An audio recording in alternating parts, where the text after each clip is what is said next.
آپ صلی اللہ علیہ وسلم کا ایک معجزہ یہ بھی ہے کہ آپ صلی اللہ علیہ وسلم معراج پر گئے. قرآن کریم نے اس کو بیان کیا، سبحان الذی اسریٰ بعبدہ لیلا من المسجد الحرام الی المسجد الاقصی الذی بارکنا حولہ لنریہ من آیاتنا انہ هو السمیع البصیر. کہ رب العالمین وہ ذات ہے جو اپنے بندے کو رات کے مختصر حصے میں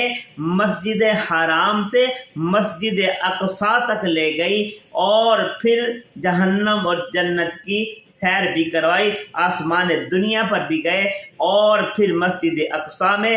آپ صلی اللہ علیہ وسلم نے 1,24,000 کم و بیش انبیاء کی امامت بھی فرمائی، جہاں سے آپ صلی اللہ علیہ وسلم کو امام الانبیاء کا لقب عطا ہوا.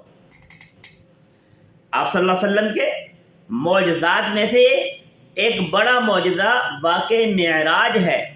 کہ رات کے مختصر سے حصے میں آپ مسجد حرام سے مسجد اقصیٰ گئے، وہاں پر انبیاء کو امامت کروائی، پھر آسمان دنیا پہ گئے، پھر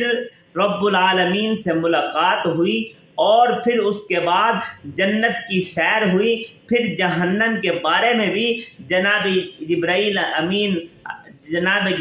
امین نے آپ صلی اللہ علیہ وسلم کو حالات بتلائے.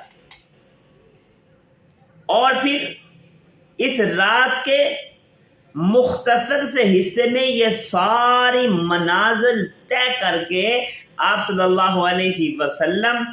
واپس تشریف لائے. اور روایات میں آتا ہے کہ اتنا مختصر سا وقت تھا کہ آپ صلی اللہ علیہ وسلم کے جو بستر کی گرماہٹ تھی وہ بھی برقرار تھی. اتنے سے قلیل وقت میں آپ صلی اللہ علیہ وسلم واپس تشریف لائے.